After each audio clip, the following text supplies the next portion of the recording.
lado, también pareciera que lo de Ángel tiene sentido. Entonces, uno se pregunta, ¿será que los dos tienen razón en algo?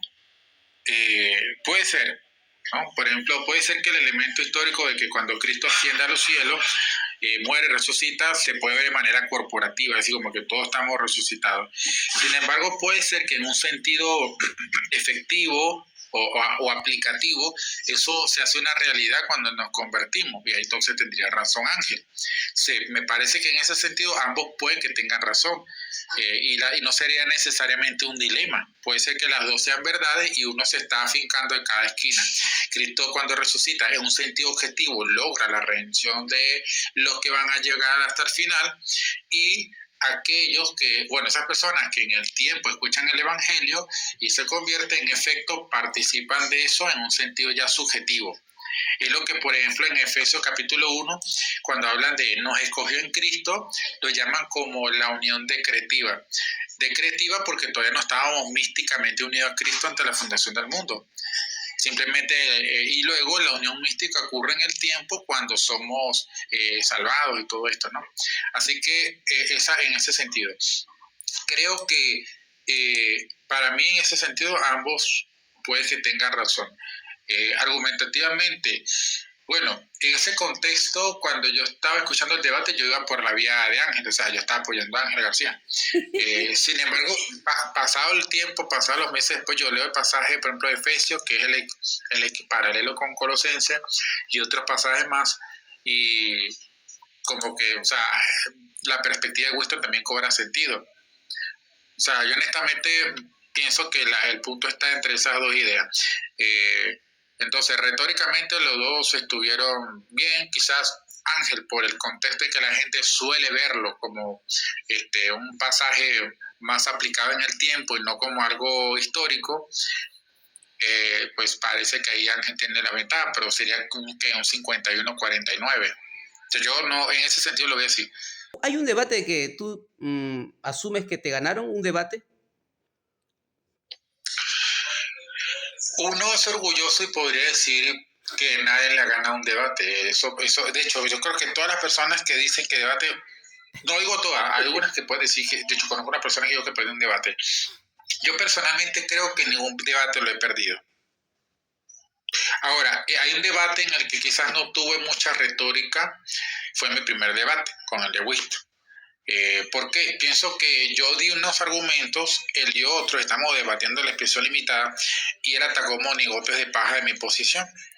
Entonces, igual no tuve quizás la suficiente retórica para eso, y algunos hermanos dijeron, bueno, empate, pero para mí un debate que yo pierda consideraría ser un tema donde me vea superado. Pero por lo general los debates en los que yo me meto, yo pienso que puedo dar al menos una buena pela. Una buena pelea. Ay. Leo, voy a entrar al debate que tuviste con Jonathan Ramos. Yo debatí con Jonathan, solamente fue una vez y fue la expresión limitada también. Ahí está, ok. Es el tema que más he debatido. Te quería preguntar, los católicos romanos, ¿son tus hermanos?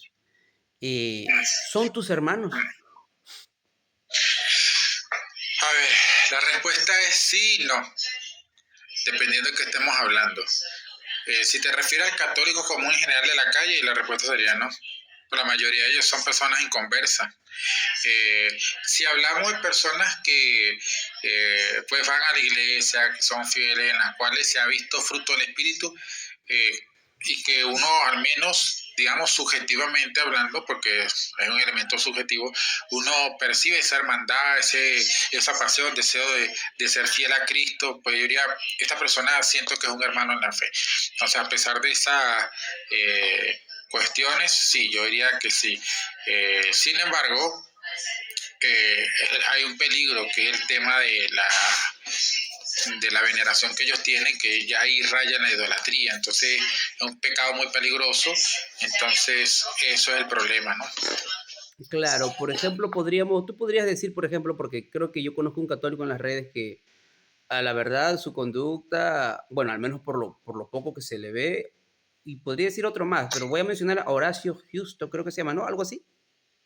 Ajá. Ya, ¿qué te parece? ¿Tú crees que él ha dado los frutos que tú acabas de mencionar? No conozco su vida, pero por lo que conozco de YouTube, pues al menos eso es lo que me parece. Él, por ejemplo, Matías Lescano, María Belén, Guido Rojas. no sé si los conocen. También, sí, creo que aquí la cuestión hay que distinguir entre lo que yo creo, no sé si te lo comenté una vez, entre la ortodoxia y la salvación. Es cierto que están relacionados, pero hay una diferencia. Alguien puede creer en Cristo y morirse y quizás no saber cómo la unión hipostática funciona. Entonces, hay católicos que pueden tener doctrinas erróneas, pero quizás Dios le ha dado por su gracia el don de la fe. Y bueno, así como ellos tienen errores, también entre hermanos hay personas con errores. Las denominaciones también tienen errores, así que eso puede pasar. Entonces, todo, como dice, nosotros no podemos ver directamente el corazón, pero al menos en los frutos se puede al menos ver si es hermano. Es como, aquí yo sigo el principio que muchas iglesias reformadas siguen. Mientras una persona dé frutos, hay que de buena gana considerarlo hermano hasta que los frutos digan lo contrario. Ok, Leo, ok, ok, ok, ok, ok, ok, ok, ok. Muy bien, Leo, muy bien. Leo, ¿se puede decir que tú sigues la línea de Jonathan Ramos, o sea, que eres ecuménico? ¿O qué piensas de su forma de entender esto del ecumenismo de Jonathan Ramos? ¿Tú estás en la misma posición o en algunas cosas discrepas? ¿O es la misma situación? Yo estoy en un punto medio, no estoy yo no soy tan ecuménico como Jonathan Ramos, porque a mí me interesa más el ecumenismo, es dentro del protestantismo, entre las denominaciones. O sea, antes de hacer ecumenismo con Roma, a mí me interesa más que nosotros busquemos unidad, ¿ok? Para luego hablar de unidades con otros. Entonces, primero resolvemos nuestros problemas y luego vemos si resolvemos la de los demás o los que tenemos con los demás afuera. En ese caso, eh, al menos yo tiendo a buscar más ecumenismo, a veces, entre los protestantes. Aquí hay una pregunta que te hace el hermano Christopher. Dice, hay una parte donde la Biblia dice que Dios se arrepiente de haber hecho al hombre. ¿A qué se refiere? Creo que imagino será el diluvio, antes del diluvio, creo que imagino se refiere, ¿no? ¿Y cómo podría ser que un Dios que no cambia, ¿verdad? Que cómo que Dios se arrepiente, que acaso no sabía que eso iba a acontecer. Leo, por favor, ¿puedes explicarle al hermano así con manzanitas para que él pueda entender? Bien, algo importante para entender el ser de Dios es, como he mencionado en otras partes, en otros videos, que el conocimiento de Dios se tiene por medio de la creación y por medio de la Biblia. Cuando hablamos del conocimiento de Dios por medio de la creación, nos referimos a conocer que Dios existe, los atributos que yo por la razón puedo derivar de que tiene Dios, y uno de esos atributos es de la inmutabilidad. ¿Okay? Dios es inmutable. Entonces, si ese Dios es el que se reveló en la Biblia, entonces este texto se tiene que interpretar es a la luz de la verdad última, que es que Dios no cambia. Entonces, este texto no se puede interpretar de forma literal, es decir, como que Dios es un ser que está en constante cambio, o que Él pasa de la potencia al acto. Él no estaba arrepentido y pasa a arrepentirse. Entonces, algunos viéndolo desde la perspectiva de que Dios es un ser inmutable, entonces lo que hacen es subordinar la interpretación de este texto a la verdad de que es inmutable, entendiendo de que Dios, antes de la fundación del mundo, que había determinado que iba a hacer este diluvio, lo que hace es mostrar su indignación hacia el pecado de la humanidad, y bueno, se da una lectura más de índole metafórica. Esa es la idea, porque si no sería pues tener una visión muy, ¿cómo se refiere? Es muy fenomenológica. ¿Y a qué te refieres eso con lo fenomenológico? Bueno, con esto cierro el punto. En filosofía, la fenomenología, sobre todo en Kant, tiene que ver con el estudio de las cosas que nosotros vemos, las sensibles, ¿ok? O sea, cuando hablo de lo fenomenológico es el mundo sensible, el universo, la tierra, todo lo que palpamos, olemos, todo eso. y lo metafísico es lo que va más allá del fenómeno. El fenómeno, lo metafísico se puede entender por la razón, mientras lo fenomenológico por los sentidos. Lo que pasa es que nosotros, la razón y los sentidos están unificados. Por ejemplo, en este caso yo te puedo mostrar este libro y tú dices, esto es un libro color verde, ¿verdad? Ok. Lo que sucede es que el verde lo ves con los sentidos, pero lo que esto es no lo ves con los sentidos, sino con la razón. Porque si no, o sea, si vemos estrictamente a los sentidos, lo que ves, yo veo un conjunto de, podemos decirlo así, si podemos llamarlo de alguna manera, hojas que están todas ahí agrupadas y ya, pero que tú lo llames libro ya es un concepto metafísico y eso se ve con la razón, mientras lo fenomenológico es con los sentidos. Entonces, si vemos a Dios solo de lo fenomenológico, simplemente tendríamos el error que cometen muchas las ciencias bíblicas al pensar que Dios es un ente con apariencia humana, porque la Biblia describe a Dios de esa manera, pero es el lenguaje que se utiliza para enseñarnos a nosotros, es como un lenguaje pedagógico. Muchos dicen, Dios lo que está es como a los bebés, que te le hace así, le está hablando como a un bebé. Eso es lo que está haciendo con nosotros. Claro, y para una persona que no conozca el concepto metafísico, quizás es más fácil que le hablen de Dios de esa manera.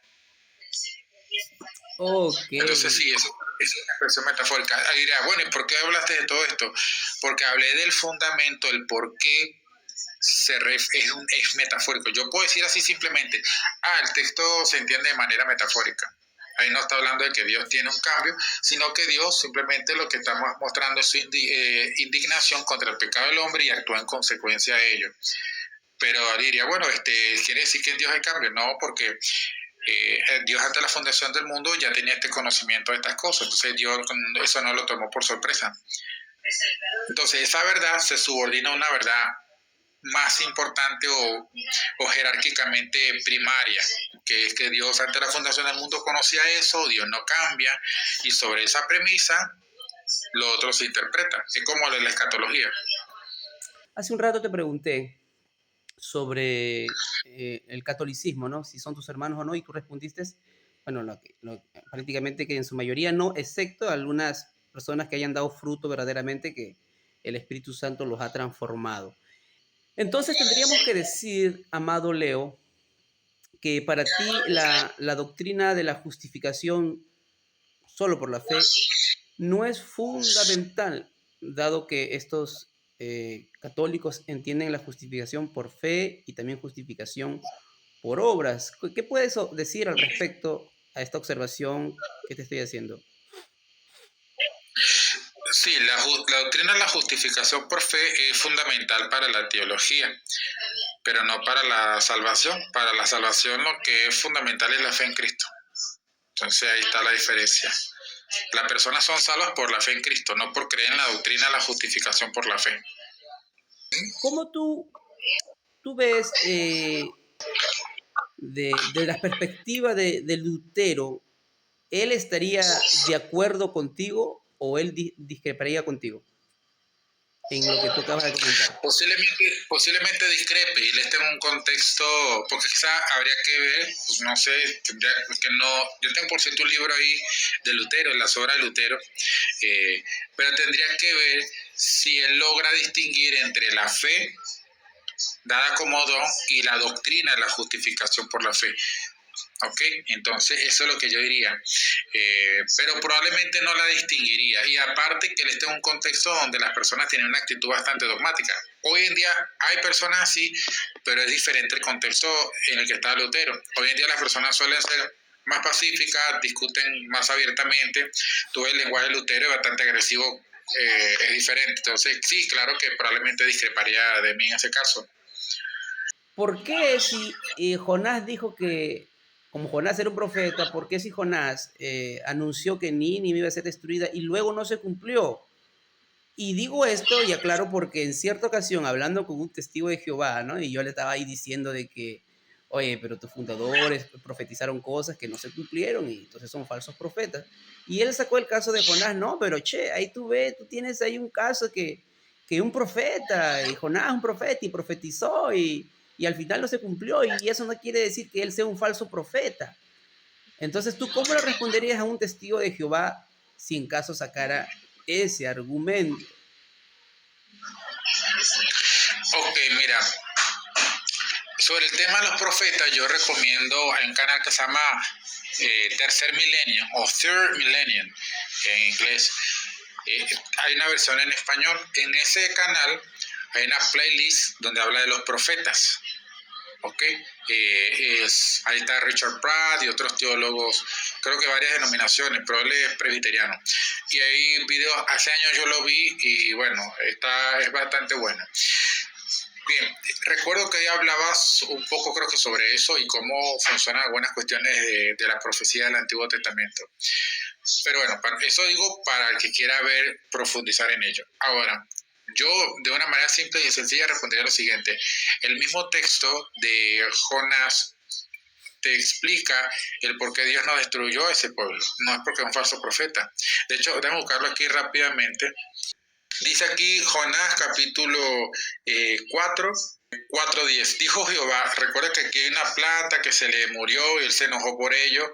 Y dice, tuviste tu lástima de la cabecera en la cual no trabajaste, ni tú la hiciste crecer, que en espacio de una noche nació y en espacio de otra pereció. Y no tendré yo piedad de Nínive, aquella gran ciudad donde hay más de 120,000 personas que no saben distinguir entre su mano derecha y izquierda y muchos animales. Ahora, ¿por qué Dios tiene piedad? En el contexto vemos que la ciudad se arrepintió. Entonces, en el caso te voy a mostrar eso en línea con lo que dice Jeremías. Vamos a buscarlo acá, Jeremías 18. Dice así. Ok. Jeremías 18, capítulo 18, verso 3. Y descendí a casa del alfarero y aquí que él trabajaba sobre la rueda. Y la vasija de barro que él hacía se echó a perder en su mano y volvió y la hizo otra vasija, según le pareció mejor hacerla. Entonces vino a mí palabra de Jehová diciendo, ¿no podré yo hacer de vosotros como este alfarero, oh casa de Israel? Dice Jehová. Y aquí que como el barro en la mano del alfarero, así sois vosotros en mi mano, oh casa de Israel. En un instante hablaré contra pueblos y contra reinos para arrancar, derribar y destruir. Pero si esos pueblos se convirtieren de su maldad contra la cual hablé, yo me arrepentiré del mal que había pensado hacerles. Y luego dice, y en un instante hablaré de la gente del reino para edificar y plantar. Pero si hiciere lo malo delante de mis ojos, no oyendo mi voz, me arrepentiré del bien que había determinado hacerle.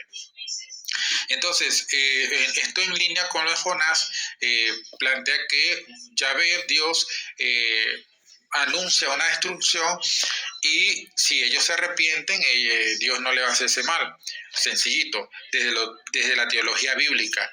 Si pasamos a verlo desde la teología dogmática, lo que podemos decir en breve palabra es, Dios se vale de una amenaza como un medio para producir en ellos el arrepentimiento con el fin de salvarlo. Es decir, la amenaza no es que realmente va a suceder, pero la amenaza se da con el fin de que ellos logren ese objetivo, que es el que Dios quiere. Entonces, eso sería una lectura desde la teología, porque teología dogmática ya sabemos que Dios es inmutable, es atemporal, ya conoce todo de antes de la fundación del mundo. Entonces, no es como que Él le dice, voy a destruirlo y Dios no sabe. Simplemente, entonces se interpreta como que es un medio que Dios utiliza para moverlos allá al arrepentimiento. Claro, entonces, ¿eso fue una profecía o no fue una profecía? Es una profecía que se cumpliría si ellos no se arrepienten. Ok. No, Leo, actualmente, en ese punto de la fe,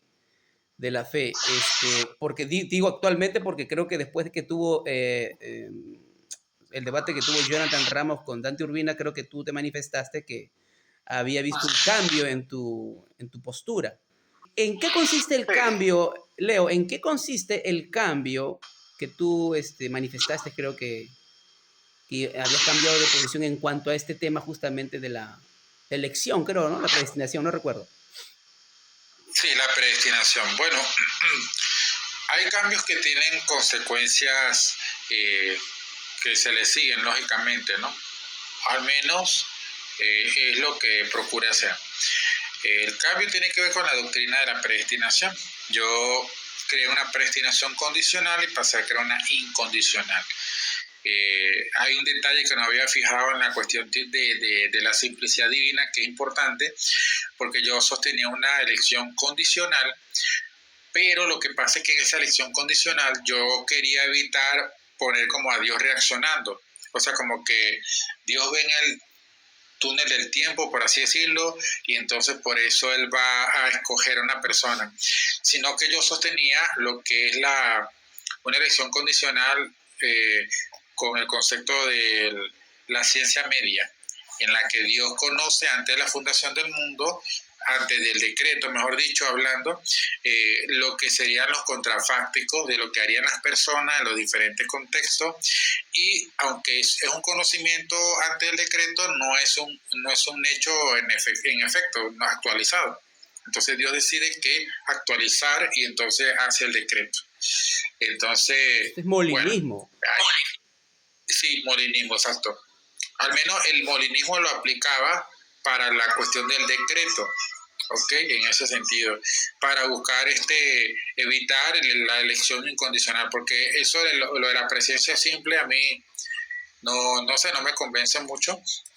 Por eso está más en la onda molinista, que era como el camino intermedio. Y paso a la otra postura, que es la de la elección incondicional, la cual enseña que Dios, cuando elige la determinación, lo hace de su propia voluntad y no hay un agente externo que lo condicione en el acto de elegir. Entonces eso fue lo que yo tomé.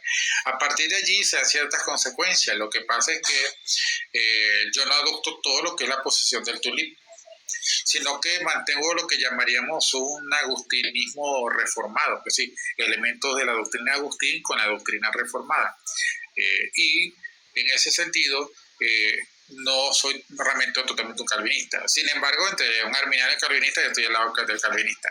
O sea, yo estoy más de este lado, Claro. a 2 pasos de una esquina de Juan Calvino, a 2, 3 pasos, pero más que el lado arminiano. Leo, para poner un ejemplo de esa diferencia que estás, o de eso que acabas de decir, por ejemplo, tú puedes aceptar la elección incondicional y a la misma vez aceptar también la pérdida de la salvación. Y eso no afecta en nada, Correcto. y eso no afecta en nada el hecho de que tú creas en la elección incondicional. ¿Puedes explicar eso que acabo de decir a nuestros hermanos que nos oyen así de forma fácil, con manzanitas, como decía alguien por ahí?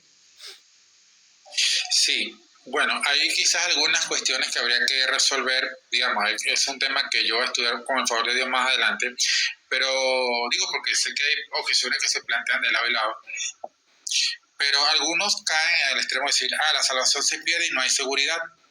En el caso de lo que sería el calvinista, está diciendo, no, la salvación en realidad no se pierde, no hay eso como de la inseguridad de la salvación. Lo que yo hago es justamente bueno, realmente no soy yo el único, solo que yo también Agustín de Hipona y creo que Tomás de Aquino también, pero claro, yo puedo discrepar en ello en la doctrina de la justificación, pero la idea es que no todos los que son predestinados son justificados. Hay personas que forman parte de los réprobos a los que Dios les hace partícipe temporalmente del estado de justificación, y luego una vez que caen de ese estado de justificación, ellos terminan en efecto, después que se mueren y en el juicio final, llevándolos al infierno, ¿no?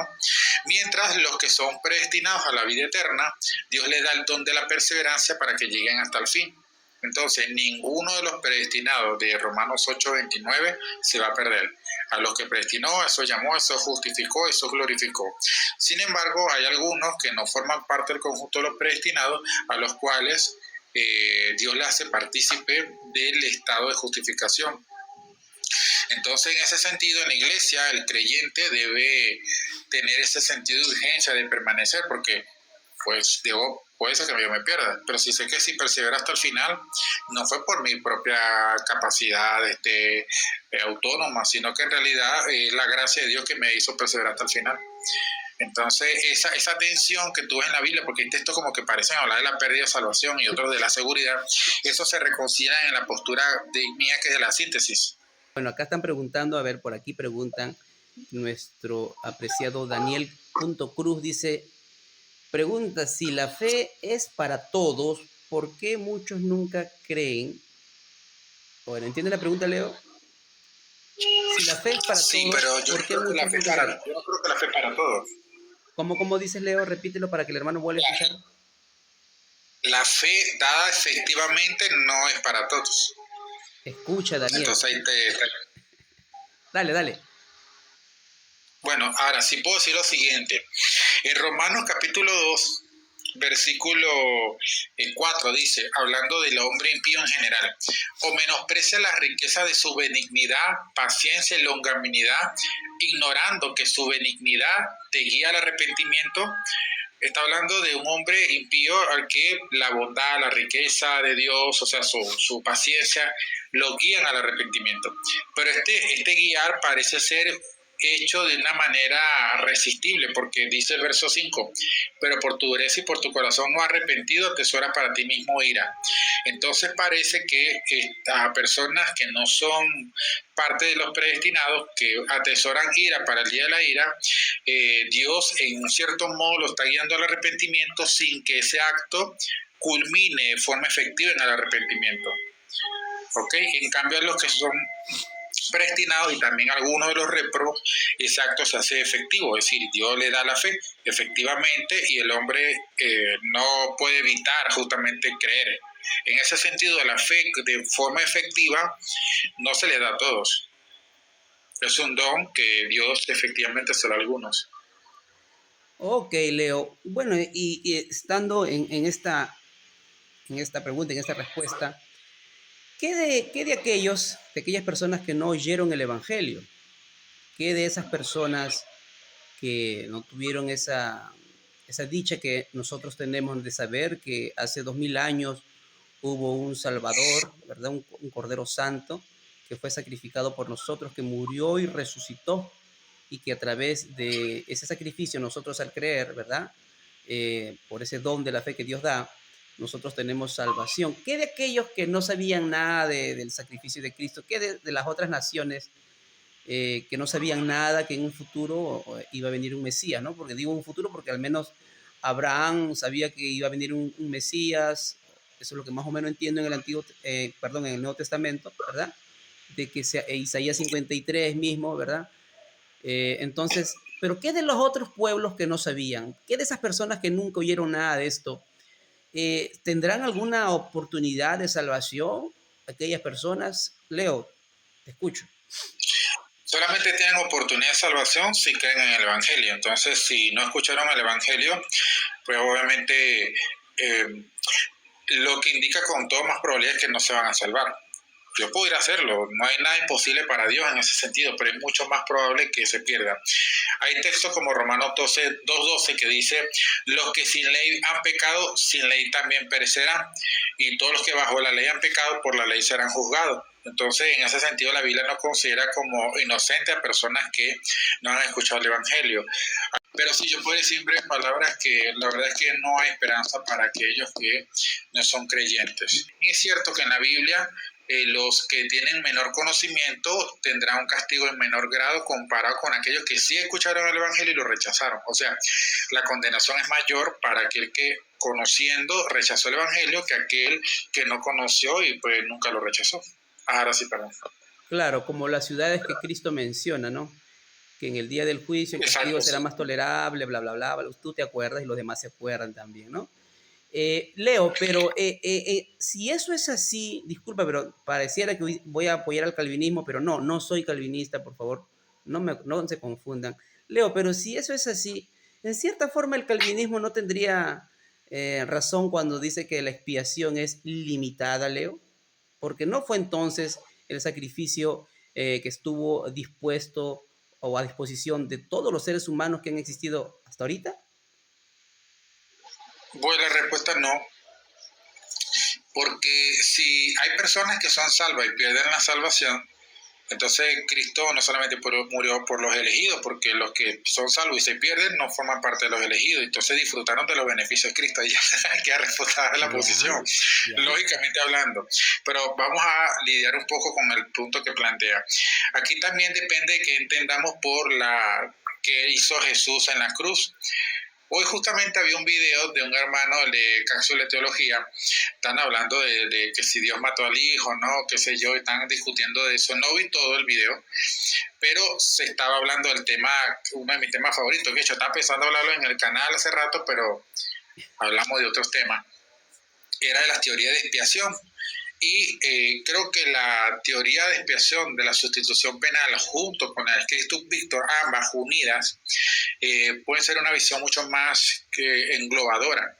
Ahora, primero porque desde el punto de vista del Christus Victor, Cristo compra la humanidad para sí, es decir, Él no solamente vence a Satanás, sino que la gana. O sea, el primer Adán vende a la humanidad, por así decirlo, él la traiciona al ceder ante Satanás y él se hace esclavo del diablo.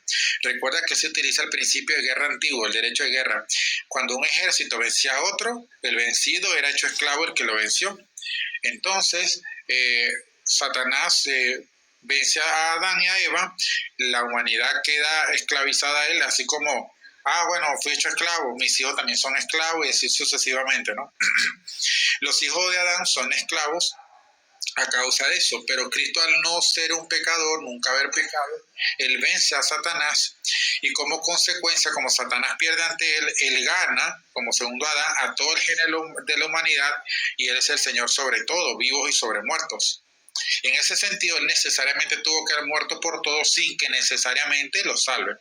O sea, simplemente él ahora es el dueño y amo a la creación en tanto que es hombre. ¿Ok? Él es el segundo Adán sobre la cual Dios puso al cual Dios puso sujeto todo. Ahora, viéndolo desde el punto de vista de la sustitución penal, tampoco habría incoherencia por la siguiente razón. Si todos los pecados de la humanidad son imputados a Cristo, la imputación no significa que las personas dejen de ser culpables. Pongo un ejemplo. Este es un control, ¿verdad? Supongamos que este es el pecado. Y yo tengo aquí la culpa, ¿verdad? Esta es la culpa y la tengo acá. Bueno, en este caso en el bolsillo. Que mis pecados... Ya vengo, vamos un chancecito. Ok. Perdón. La imputación del pecado, e incluso en Berkov habla algo sobre eso cuando él critica lo de la expiación ilimitada, parecen verlo así, digamos. Yo soy el pecador, ¿verdad? Entonces, aquí tengo un plato. Supongamos que el plato es una analogía, ¿ok? El plato es Jesús, ¿verdad? Entonces mi pecado se le imputa a él. Supongamos que estos son todos mis pecados, ¿verdad? Ok. Se le imputa y él los lleva. Aquí está sobre el plato, ¿eh? Él los lleva. Entonces él va a la cruz a redimirme. La imputación no significa y no puede significar que en el momento en que Cristo lleva mis pecados, en cuanto a culpa, yo dejo de ser culpable.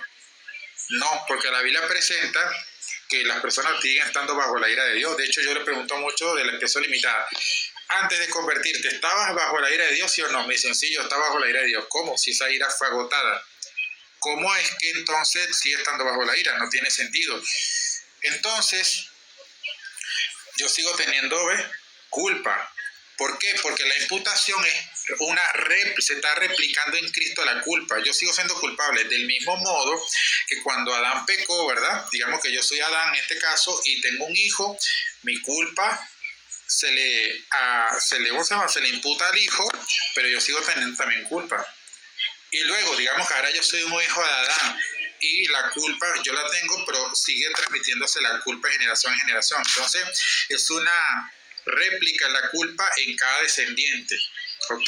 Entonces, la imputación es eso, no es la desaparición. La imputación es replicar la culpa en una persona y atribuírsela a la otra. Entonces, ambas son culpables. Ahora, ¿qué sucede con el caso de Cristo? Que en la cruz, Él hace satisfacción por el pecado. Él sufre una pena por el pecado. Por medio de esa pena, Él borra la culpa, que es la susceptibilidad de castigo. ¿Ok? Pero yo sigo estando culpable. Entonces, ¿qué es lo que hace Dios conmigo? Cuando me da la fe, Él me perdona el pecado. Este pecado lo borra por el perdón. En cambio, en la cruz se borra por medio de la justicia, la pena. Entonces yo tengo la bendición de que el pecado se borra en cuanto a la pena, en cuanto a la justicia, por la pena que sufrió Cristo, que es Dios manifestando su justicia, y Dios manifiesta su perdón o misericordia cuando me perdona, borrándome el pecado. En ese sentido, entonces, si Dios a unas ciertas personas no las salva, no significa que ya dejaron de ser culpables, seguían siendo culpables. El hecho de que Cristo haya objetivamente hecho una satisfacción por la pena de ellos no quiere decir que ellos no dejaron de ser culpables. Entonces es importante que se entienda que el pecado, la culpa, se borra por dos vías. Y con esto cierro la idea. Se borra por medio de la pena o castigo o por medio del perdón. Una analogía sería lo siguiente: yo cometo un delito y el delito implica que tengo que estar 3 meses en la cárcel o 3 años, voy a poner 3 años. Si yo cumplo los 3 años perfectamente y salgo, ya no tengo culpa. La ley no me debe volver a demandar castigo porque ya cumplí, hice una satisfacción. Otra manera de borrar la culpa es a través del indulto. La autoridad sí tiene la potestad de darme el indulto. Me pueden decir, bueno, nosotros te concedemos el indulto y por lo tanto ya no tienes culpa. Entonces ya yo puedo actuar porque la culpa fue borrada por el indulto, no por pena.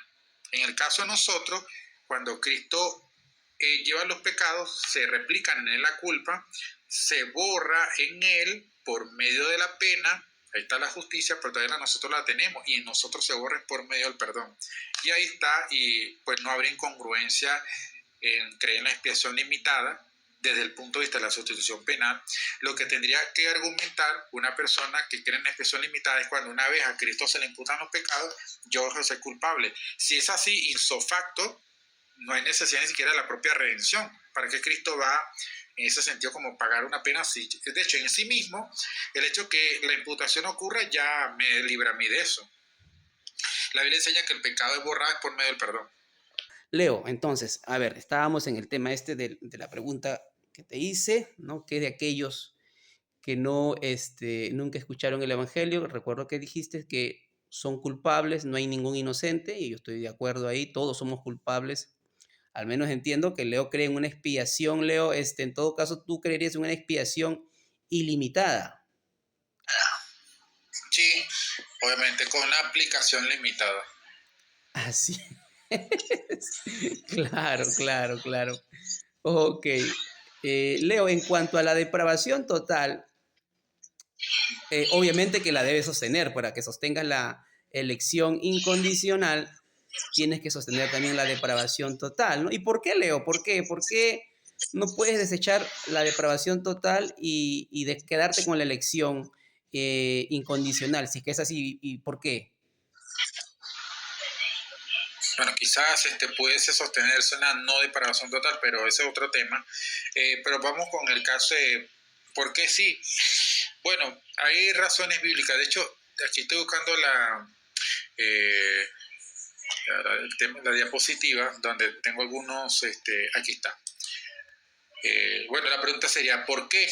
Bueno, porque obviamente yo lo diría de manera muy simplista, ¿no? Porque una enseñanza bíblica está en el texto bíblico, ¿no? En varios textos, ¿no? Sería la respuesta básica. Claro, hay algunos hermanos que no creen en la depravación total y sin embargo creen en la seguridad de la salvación. Creo que se les llama provisionismo. Provisionista. Claro. ¿Cuál es el argumento o la explicación que ellos dan al por qué no creen en la depravación total? ¿Y qué es la depravación total, Leo? Explícanos, por favor, acá, la verdad, los hermanos que están aquí, al igual que yo, padecemos de esto. No conocemos. Enséñanos, por favor. Bueno, en el caso de la depravación total, pueden consultar la Confesión de Westminster, capítulo 6, artículos 2, 3 y 4. Ahí habla un poco sobre eso. También los cánones de Dort, capítulo 3, artículo 3. Confesión Bautista de Londres, capítulo 9, artículo 3. Y lo que ahí plantea se puede sintetizar en lo siguiente, para que se entienda la idea. Una cosa es la culpa universal, corrupción de la naturaleza y la muerte física. Son, digamos, tres efectos básicos del pecado. Genera culpa, corrupción de la naturaleza y la muerte física. Bien, cuando hablamos de la depravación total, entonces lo que queremos decir es lo siguiente, que el ser humano, a causa de la caída, quedó en un estado, una condición de corrupción en la que perdió ciertos poderes, ciertas, en este caso, ciertos dones, como la justicia original, ya no es santo, y carece de la perfección propia con la que fue hecho al principio. Y esa carencia de perfección le impide lograr el objetivo último, que es glorificar a Dios por medio de sus obras. Así que en ese sentido el hombre no tiene la capacidad de obrar de manera perfecta para poder glorificar a Dios como Dios se merece. Ahora, eso en cuanto a las obras. Sin embargo, en cuanto a la fe, también la Biblia plantea una incapacidad en la operación, lo cual indicaría que la imperfección lo haría al ser humano alguien incapaz de eso. Le voy a mostrar ahorita un caso. Aquí está el texto, ya va. A ver, ya. Ok, aquí está. Si vamos a Juan, capítulo 6, nos dice que nadie puede venir al Hijo o a Cristo si el Padre no lo trae. Solo traen dos pasajes, ahorita vamos con ese. Pero quiero mostrar otro caso. Según de Timoteo 2, 25 al 26, dice, el siervo debe ser, dice, no debe ser contencioso, que con mansedumbre corrija a los que se oponen, por si quizás Dios le conceda que se arrepientan para conocer la verdad. Indica que el arrepentimiento es algo que Dios le concede con el fin, dice aquí, para conocer la verdad y escapen del lazo del diablo en que están cautivos a voluntad de él. Entonces, si Dios tiene que conceder el arrepentimiento para que puedan escapar del diablo en el cual están enlazados, eso significa que el hombre, por su propia capacidad de la voluntad, no tiene el poder para escaparse del poder del diablo. Entonces, solamente el arrepentimiento que Dios le concede es el medio que garantiza que él pueda escapar de esa cautividad en la que está el hombre. Otro texto, como por ejemplo Filipenses 2:13, dice, Dios es el que en vosotros produce el querer como el hacer. Y esto lo habla en un contexto de creyentes. Si los creyentes, Dios produce en ellos el querer como el hacer, teniendo el Espíritu Santo, pues con mayor razón, los que no tienen el Espíritu deben ser guiados por Dios para que Él produzca el querer como el hacer. Ahora, quiero ir al pasaje de Juan, ok, aquí está. Juan 6:65 dice, y por eso os he dicho, nadie puede venir a mí, o sea, implica una incapacidad de hacer algo, no puede venir a mí si no se lo ha concedido el Padre. Y hay un verbo en voz pasiva, ha concedido. Ahora, en el griego me llama la atención porque hay un neutro ahí indicando que lo que ha concedido es algo impersonal. En este caso es el venir o el poder venir. Es decir, si nadie puede venir, a no ser que se lo concedió el Padre, ¿qué es lo que le concede el Padre? El poder venir. Y el venir en el contexto del capítulo 6 es creer. De hecho, él dice, yo soy el pan de vida, el que a mí viene no tendrá hambre y el que a mí cree no tendrá sed jamás. Y se entiende que el venir a Cristo es sinónimo de creer, es intercambiable. Por lo tanto, aquí el venir a Cristo en fe solamente se puede hacer si un agente externo al hombre, no el hombre mismo por su propia capacidad innata, sino un agente externo como el Padre le concede el poder venir, esa capacidad, porque el poder aquí, la palabra expresa es capacidad de venir. Por lo tanto, como dice aquí puse lo siguiente, lo voy a decirlo así, la universalidad de la corrupción es pues para todos, ¿no? Los efectos de la corrupción afectan al cuerpo y el alma, es decir, la depravación total significa que todas las partes del alma y del cuerpo están afectadas por el pecado. 3. la incapacidad de ciertas operaciones para alcanzar la salvación demandan necesariamente una operación eficaz de un agente externo. O sea, ¿qué quiere decir esto? Que si yo tengo una incapacidad de hacer ciertas cosas que necesito hacer para alcanzar la salvación, la única manera que yo pueda hacer eso para alcanzar la salvación es que un agente externo produzca el poder hacer esa acción de forma eficaz. 4. Los medios salvíficos como la fe y el arrepentimiento, Dios los da o concede como ese agente externo para que puedan alcanzar la salvación. O sea, Dios da el arrepentimiento, Dios concede el poder venir para que alcancen la salvación. Eso significa que el hombre con la capacidad de su propia naturaleza no puede moverse hacia la salvación en fe, no solamente ser perfecto por sus obras, sino que no se puede mover por la fe hacia Dios. Por lo tanto, Dios es el agente externo que lo guía y lo mueve hacia la fe, produciéndole de forma eficaz. Bueno, cuando dice no, porque a vosotros es concedido a causa de Cristo no solo que creáis en Él, sino que también padezcáis por Él. Si bien es cierto, el conceder, no sé, o sea, yo lo veo como, el calvinismo lo presenta como una implantación. Bueno, yo no soy calvinista, ¿ya? Entonces, la fe lo ven como una implantación, y aquí, según lo que el hermano está hablando, también veo que no solamente la fe, sino que parece que el conceder aquí también lo ve como una implantación en cuanto a que pueda, a ver, dice, a que pueda padecer. O sea, nosotros no lo vemos así. Si bien es cierto cuando dicen os es concedido, no es una implantación para nosotros. Primero es una oportunidad real para darnos ese alcance. Entonces, por ejemplo, ¿no? Si a mí me es concedido participar en la pizarra, bueno, se me dio la posibilidad, ese privilegio de participar, pero no me están implantando. O sea, esta fe es este conceder es como la ocasión, es que Dios me está dando la ocasión de sufrir por Cristo, es algo que Dios está permitiendo por gracia. Entonces yo, bueno, no veo aquí que está hablando de un tema soteriológico, sino que un tema como que pastoral, más pastoral que soteriológico, y que el sufrir es un privilegio, porque si hablamos de la misma medida que a nosotros por causa de Cristo es concedido que creáis, bueno, también que padecer, pero entonces está al mismo nivel padecer que crear, y hemos visto que no necesariamente todo cristiano padece, no todos están en persecución. O sea, al final estamos capacitados, sí, pero yo no lo veo así. O sea, de aquí ya partiendo es como una implantación ese conceder. Ok, mi hermano Joel, gracias por presentar tu postura, lo que tú crees. Hermano Leonardo, antes de pasarle la palabra al hermano Beder, eh, algo que añadir a lo que ha dicho nuestro hermano Joel. Obviamente no comparte tu postura y es entendible, pero algo que le puedas decir con cariño, con amor, ¿verdad? Porque somos hermanos y nos amamos, para luego pasarle la palabra a nuestro hermano Beder. Dale, Leo, con cariño, Leo, con cariño.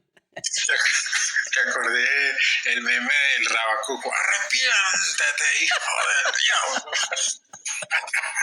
Dale, Leo.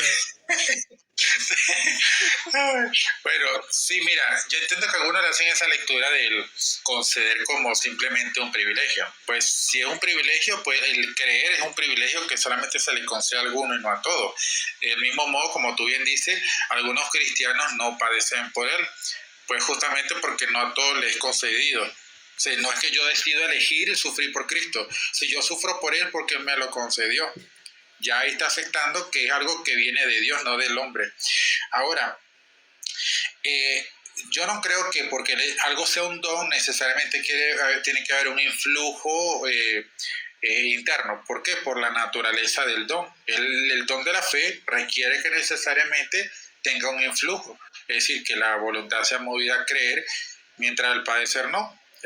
O al menos no implica simplemente una de influjo, porque obviamente Dios no te va a influir en un sufrimiento, en el sentido que, sino que lo que va a dar como el padecer, como don, es que tú puedas sufrir por causa del Evangelio. Es decir, es un don concedido de una forma distinta al de la fe, pero sigue siendo dones. En este caso es como que yo te regalo un libro digital y otro en físico, pues son libros, pero no son iguales, porque uno tú lo puedes escuchar con una, no sé si se puede hacer eso con Kindle, pero al menos no lo, o sea, incluso yo podría sombrear una hoja, una parte, le pongo un programa y lo reproduzco, pero con un libro físico como este yo no puedo hacer eso. Entonces la naturaleza del don no cambia que sea don. De hecho, si vemos que el conceder el creer y el conceder el padecer no son iguales en el mismo sentido, no hace que no sea don. Entonces eso por un lado. Pero si leemos el mismo Filipenses, por ejemplo, el capítulo 2, dice lo siguiente, versículo 13, capítulo 2. Dios es el que en vosotros produce el querer como el hacer por su buena voluntad. Cuando vamos al texto en el interlineal, dice, Dios es el que opera en ustedes, en vosotros, el estar queriendo, el querer y el hacer. Y no se refiere a que Dios le concede la oportunidad de hacer y querer, sino se refiere a una operación. Ahora, en el contexto le dice lo siguiente, verso 12. Por tanto, amados míos, como siempre habéis obedecido, no como en mi presencia solamente, sino mucho más ahora, en mi ausencia, ocupaos de vuestra salvación con temor y temblor. Les da un imperativo, ocupaos, trabajen en su salvación con temor y temblor.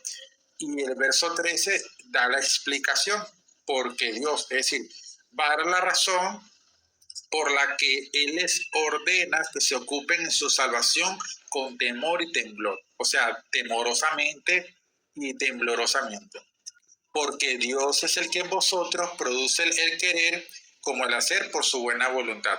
En la Biblia Pablo no utiliza la lógica de, ¿cómo es? Hazlo bueno para que sea, obedece para que seas obediente. Esa no es la lógica que, por ejemplo, utiliza Pablo, sino que la lógica de Pablo es al contrario. Dado que has sido hecho obediente, ahora obedeces. O sea, nosotros no le decimos a nuestros niños, o a un niño, bueno, yo no tengo niño ahorita, mira, amor, le dice al hijo, dado que tú eres un niño obediente, por favor obedece. ¿Verdad que nosotros no le decimos así? Decimos, hey, obedece, pórtate bien. Pero la lógica de la Biblia es al revés. Dado que ahora Dios te ha hecho que te portes bien, te ha hecho que obedezca, ahora como consecuencia obedece. Y es la lógica de Pablo. Primero es, Dios produce el querer como el hacer, por tanto ocúpense de su salvación. Y se lo digo al revés igual, ocúpense de su salvación porque Dios produce el querer y el hacer. Pero ¿qué es ese querer y hacer? El ocuparse en su salvación. De modo que cuando ellos se ocupan en su salvación con temor y temblor, es porque Dios está produciendo y haciendo que hagan eso. Y esto es una actividad interna en el hombre. Entonces, que Dios conceda la fe en el mismo libro, en el versículo 29, no es descabellado decir que Dios también da la fe como un don, produciéndola en el hombre, a través de la palabra, en efecto, ¿no? Porque también hay medios. Ok, Leonardo. Bueno, aquí ya escucharon a nuestro hermano Leonardo, que él cree en la depravación total, porque cree también en la elección incondicional, ok, pero no es calvinista, ok. Leo cree también en la pérdida de la salvación, por si acaso. Así que, amado Vedder, te dejo para que expreses, saludes y te expreses, hermano, a ver que algunas observaciones, en qué estás de acuerdo, en qué no estás de acuerdo. Y te escuchamos brevemente, hermano, para todos poder participar y luego pasarle la palabra a nuestro hermano Luis, que acaba de entrar. Te escuchamos, Vedder. Saludos, hermano. Saludos a todos. Yo entiendo, ¿no?, la postura de Leonardo. Pero, a ver, no entiendo cómo ve el aspecto de la elección también ahí. Porque si el conceder es solamente a ciertas personas que no podían creer y se le concede a ellos creer, el texto diría así, ¿no? A ustedes solamente les es concedido creer, o a un grupo selecto solo les es concedido creer. Bajo ese término, yo aceptaría lo que él dice, ¿no?, que el ser humano no puede creer, por lo tanto, Dios le da ese don, ese regalo en ese momento, o esa capacidad o no sé cómo le llamaría, o esa infusión para que pueda creer. Pero yo yendo a la escritura, por ejemplo, Hechos capítulo 17, ahí está la Biblia. Hechos 17 dice, ¿no? El 30 dice. Pero Dios, habiendo pasado por alto los tiempos de esta ignorancia, ahora manda a todos los hombres en todo lugar que se arrepientan. El texto dice que ahora manda a todos los hombres en todo lugar que se arrepientan. Si el creer o el arrepentimiento fuera un don dado para personas que no se pueden arrepentir, entonces, cuando dice acá, ahora manda a todos los hombres y en todo lugar que se arrepientan, estaríamos cayendo en un universalismo y Dios estaría haciendo que toda la raza humana se arrepienta. Porque el texto es claro, dice, ahora manda a todos los hombres. No dice algunos hombres, sino dice a todos los hombres y más agrega, en todo lugar que se arrepienta. Entonces, si el arrepentimiento o el creer es solamente un don dado solamente, o es un don dado a personas que no se pueden arrepentir y no pueden creer, entonces caeríamos en un universalismo y diríamos que todas las personas, Dios va a hacer que se arrepientan. Por ejemplo, también diríamos, como dice en Hechos 5:31, dice, a este Dios ha exaltado con su diestra por príncipe y salvador, para dar a Israel arrepentimiento y perdón de pecados. Para dar a Israel arrepentimiento y perdón de pecados. Si decimos que la fe es un don de Dios, o el arrepentimiento es un don de Dios dado solamente a algunas personas, ya que no pueden arrepentirse, no tienen esa capacidad de poder arrepentirse y reaccionar, entonces diríamos en este texto que todo Israel se arrepiente, incluiríamos ahí a Judas y a todos los demás. Entonces, no podemos tomar un texto, aislarlo de un contexto general y decir que solamente el arrepentimiento es un don. No sé qué postura tendrá él, pero el arrepentimiento, no podemos decir que el arrepentimiento es un don dado solamente a algunas personas porque no pueden arrepentirse. Cuando vemos en la Escritura que Dios manda a todas las personas, a todo hombre, en todo lugar, que se arrepientan. Ahora, él tocó un texto importante en Filipenses, creo que es el 2:13 por ahí, que Dios produce el querer como el hacer, correcto, y es a través de la palabra, correcto. Pero en Filipenses también había gente desobediente que a pesar de que Dios producía el querer como el hacer, andaban desobedientemente. Porque si decimos que en esas personas Dios estaba produciendo el querer como el hacer, hay una libre voluntad en ellos, que aunque Dios quería, ¿sí?, o producía en ellos el querer como el hacer, no lo estaban haciendo. Así que esto de producir el querer como el hacer no es que automáticamente lo van a hacer, ¿sí?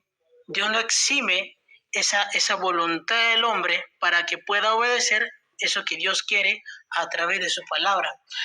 Por ejemplo, en Filipenses 2:3 le dice, no hagan nada por contienda o por vanagloria. A ver, explícame.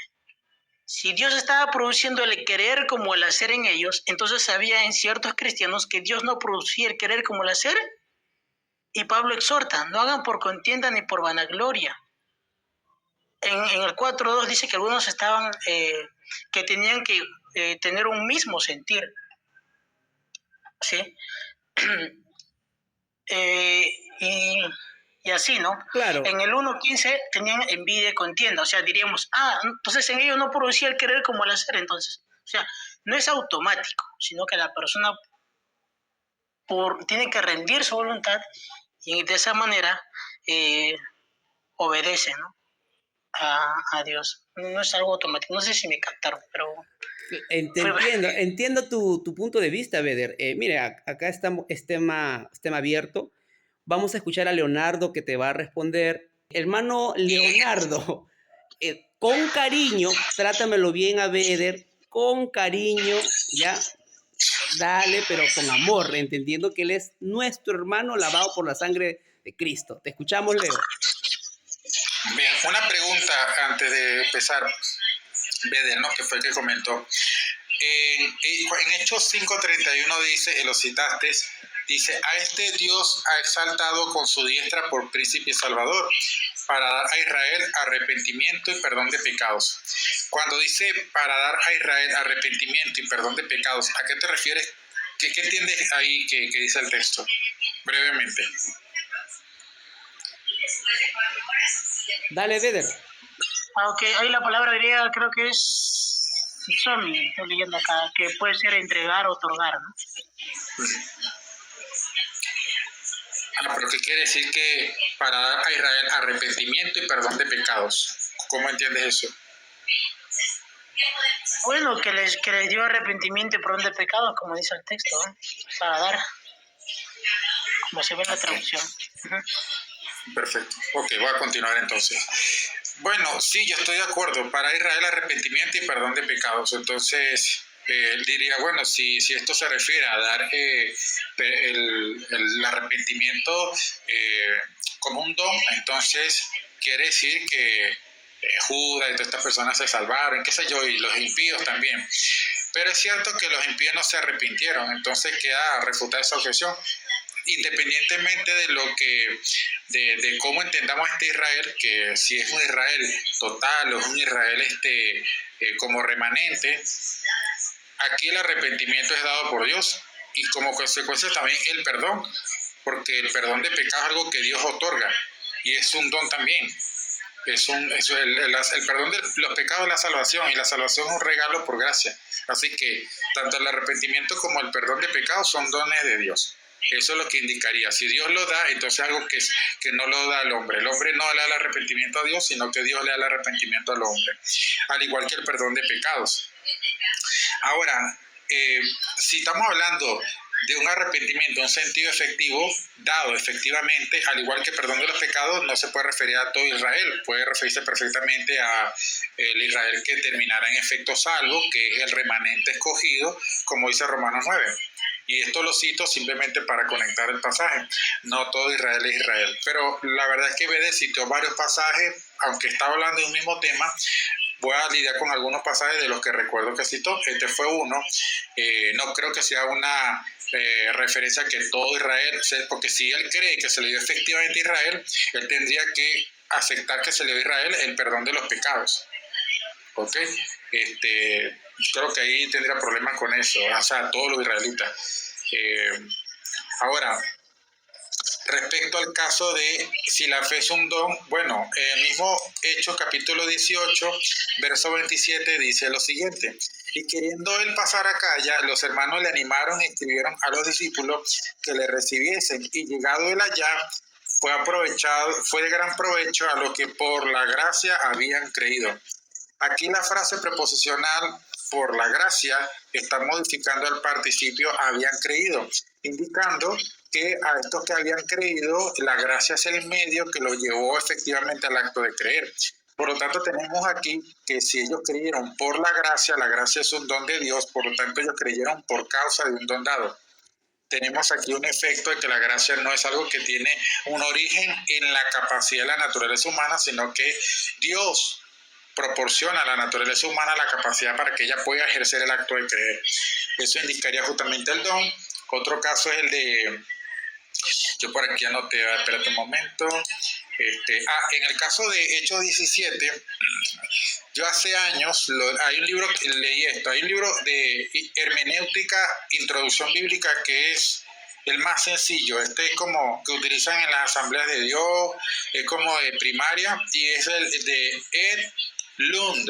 Y Luz se escribe así como se deletrea. Se escribe hermenéutica, introducción bíblica. El nombre es E mayúscula punto L-U-N-D, Lund.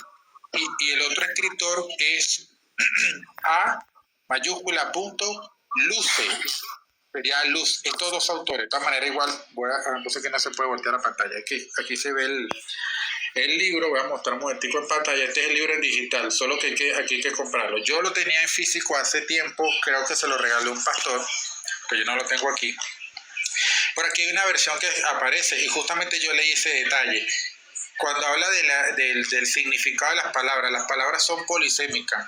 Fe no siempre es la fe personal, la fe también significa la doctrina, por ejemplo. En este caso, fe dice así, voy a leer.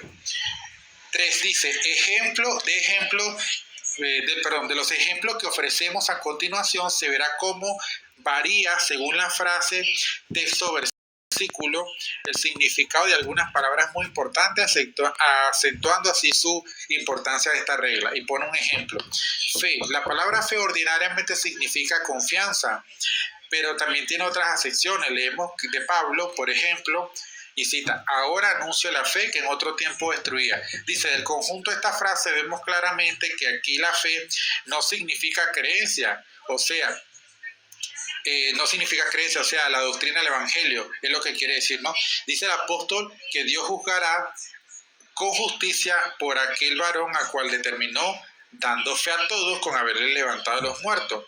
Dice, juzgando por el conjunto de este versículo, la fe aquí no significa confianza ni creencia, sino prueba o demostración.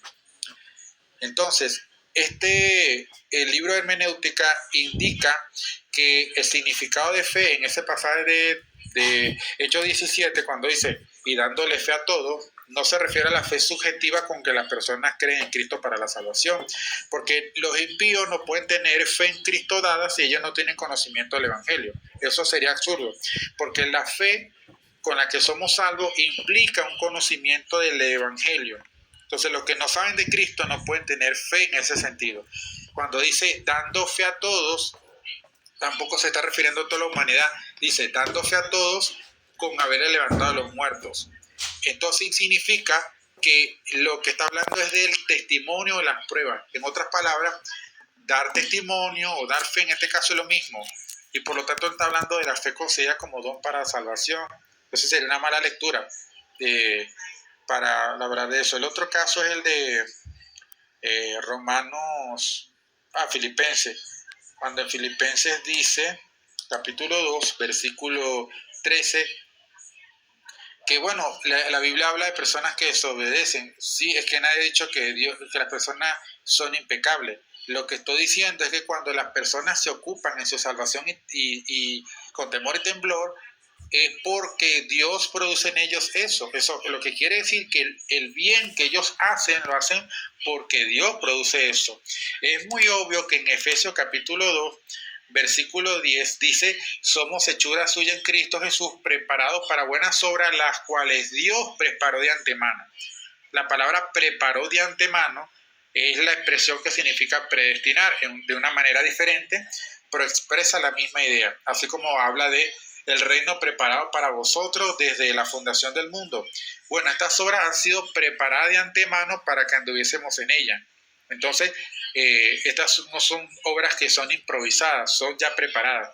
En el caso de Filipenses, entonces esas obras cuando son preparadas de antemano y llegan a realizar, es porque Dios las produjo y le puso a la persona ese querer. Y resumo con lo siguiente. En el caso de Filipenses, nadie está negando que el hombre tenga voluntad para tomar decisiones, ni para rechazar. Ese no es el problema. O sea, yo creo que el hombre tiene una voluntad para aceptar y para rechazar. La cuestión es que para el hombre aceptar algo, con esa voluntad, tiene que ser capacitado por un agente externo. Perdón que me extiendo un poquito y con esto termino. Perdón, es que lo había pasado en la otra participación. Y me gustaría que algunos pudieran enfocarse en que es Juan 6:65. Pero bueno, hay un agente externo que es el Padre. Dice, por eso he dicho, ninguno puede venir a mí si no le fuere dado del Padre. Y cuando dice aquí en el texto griego, dice, por esto he dicho a ustedes que nadie está siendo capaz de venir hacia mí si alguna vez no ha sido dado a él procedente del Padre. Es un participio aquí que tenemos compuesto, participio perifrástico, porque es un participio que tiene el verbo ser con el participio ha sido dado. Pero me llama la atención porque el participio está en neutro. Entonces, cuando dice, si no ha sido dado a él de parte del Padre, ¿no? Pregunta, ¿qué es lo que le es dado de parte del Padre para que entonces pueda ser capaz de venir? Pues el poder de venir, la capacidad de venir. ¿Por qué? Porque aquí está en neutro el participio, lo que indica que hay un referente al que hace alusión en neutro. Sin embargo, aquí no tenemos nada en neutro, sino más bien lo que puede hacer referencia es a la acción. Digamos que cuando aquí dice, si no le fuere dado del Padre, lo que quiere sin breves palabras es que nadie puede venir a Él o nadie puede venir a mí si el venir a mí o el poder venir no le fuere dado del Padre.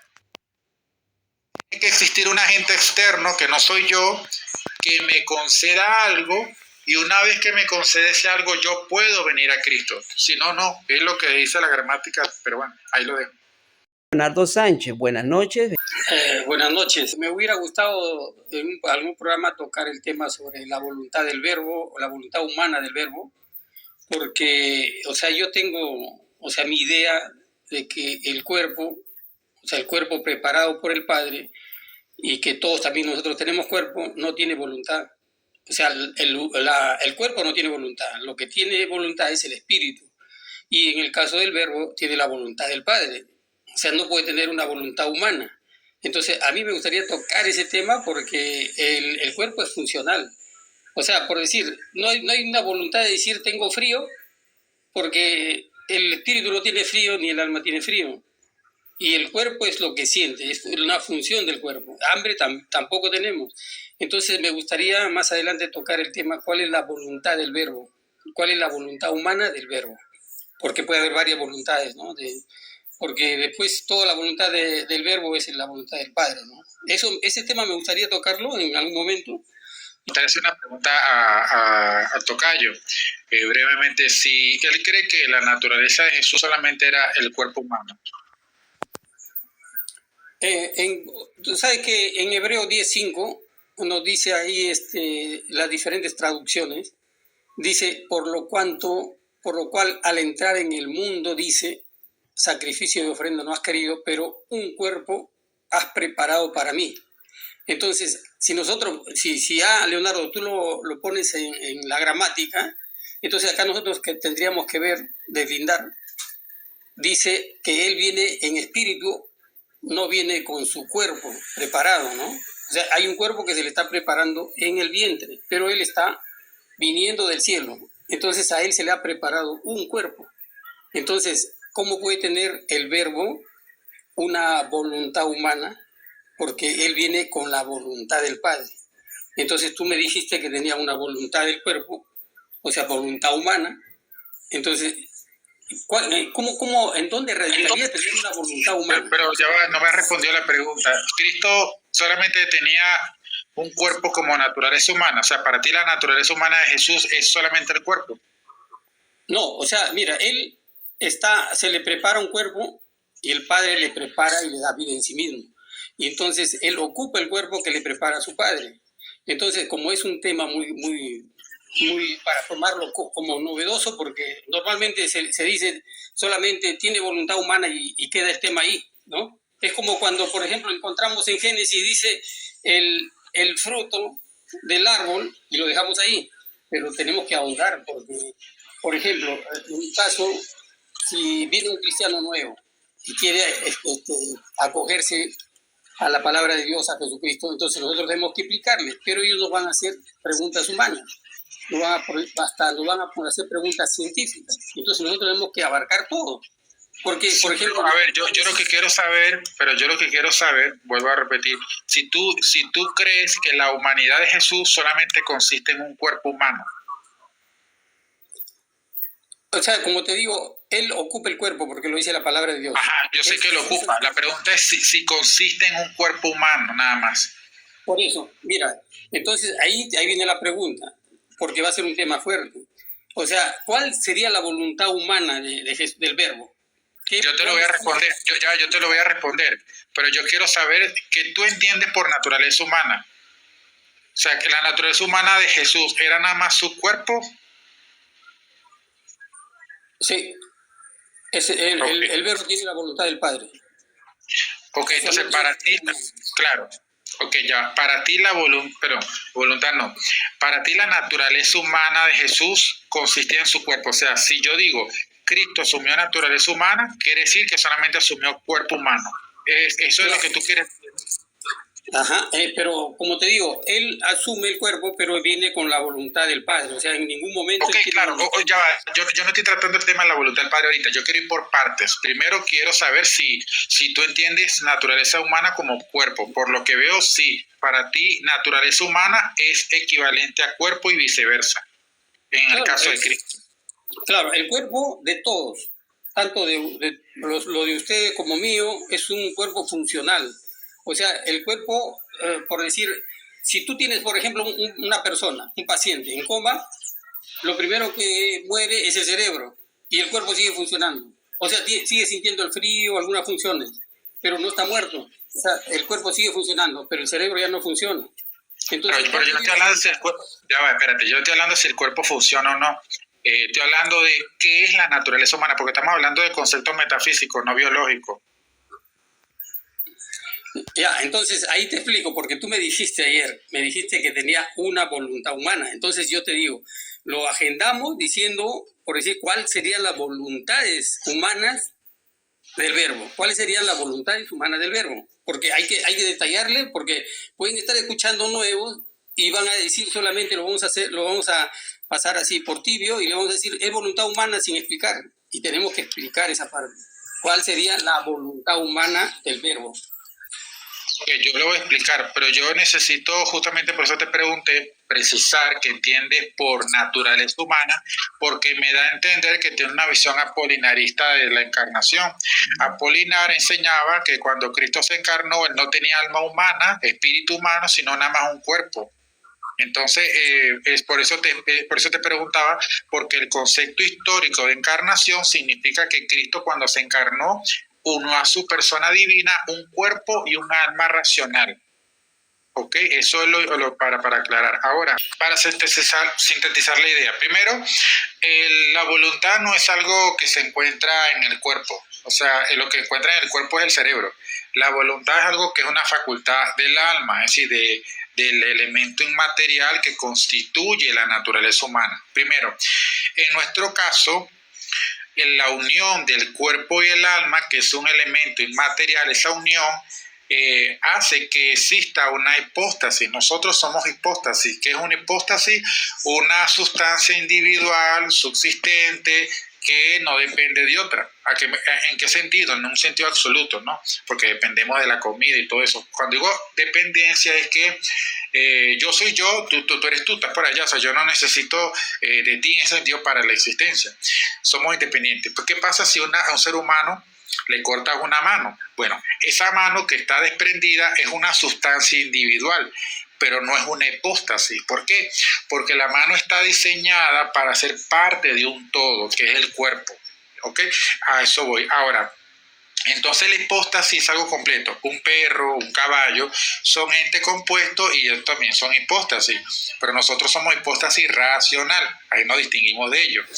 En el caso de la encarnación, el cuerpo y el alma de Cristo están unidos, pero no para formar una hipóstasis, porque ya existía la hipóstasis o persona del Hijo, el Hijo Divino, sino que el cuerpo y el alma son unidos para formar parte de la persona, del todo de la persona del Hijo. Por eso se dice que en un sentido la humanidad de Cristo por sí sola, visto o considerado separado a la persona del Hijo, la humanidad de Cristo es impersonal. El cuerpo y el alma es impersonal en ese sentido. Y la persona del Hijo personaliza ese cuerpo y esa alma. De modo que él opera según las facultades de la naturaleza humana, que consiste en la razón, lo que es la voluntad, todos estos, las pasiones ordenadas perfectamente en este caso, y la voluntad humana es por medio de la cual él tiene deseos, o se llama voluntad apetitiva, porque justamente el alma es el principio de vida que mueve al cuerpo. Nosotros cuando estamos vivos todo esto está junto, pero una vez que el alma no está, ya el cuerpo no puede realizar esas operaciones segundas. No puede existir en el hombre el deseo de levantarse, comer, dormir, porque lo que hay es un cuerpo inerte, es un cambio sustancial, lo que hay es un cadáver. Ahora, el cuerpo en ese sentido es un medio que el alma utiliza para poder tener contacto con el mundo. Eso se le llama actividad empírica. Ahora, ¿qué voy con esto? La voluntad humana que tiene el Hijo, la tiene porque forma parte de la naturaleza humana. Y él, antes de encarnarse, tiene una voluntad que es naturaleza divina. Aquí es importante que tengamos en cuenta que hay varias cosas de fondo que no se han discutido.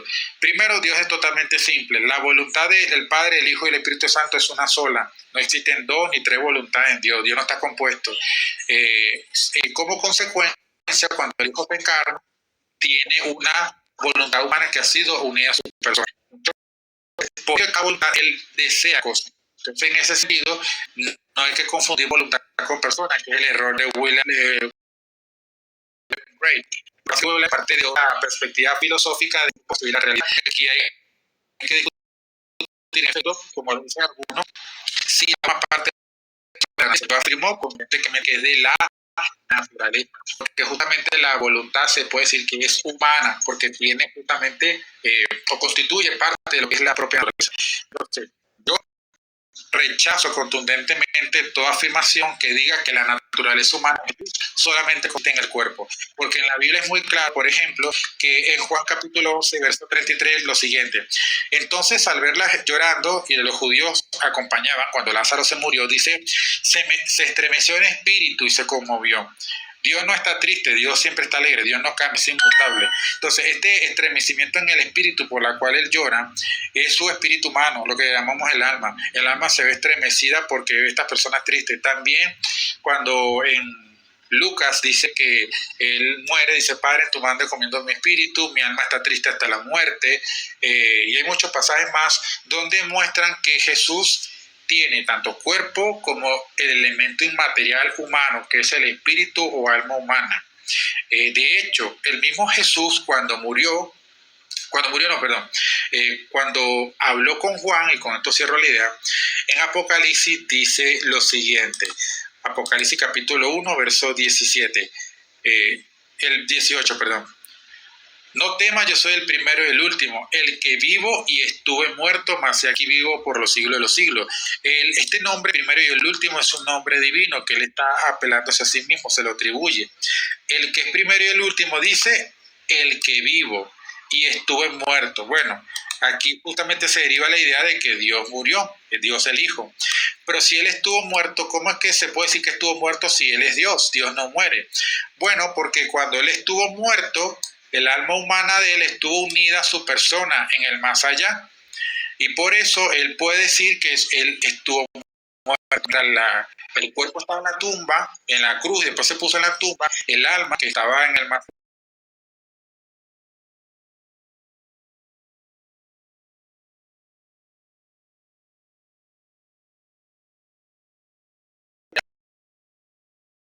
allá. Él puede decir que estuvo muerto. ¿Por qué? Porque como eso es posible, gracias a una naturaleza humana, de esta manera es parte de su naturaleza humana. Y la única manera que es así es que él estuviese unido a su alma, no a su cuerpo, porque el cadáver estaba frío, infecto, ¿no? En fin, Okay. eso es lo que diría por ahora. Okay.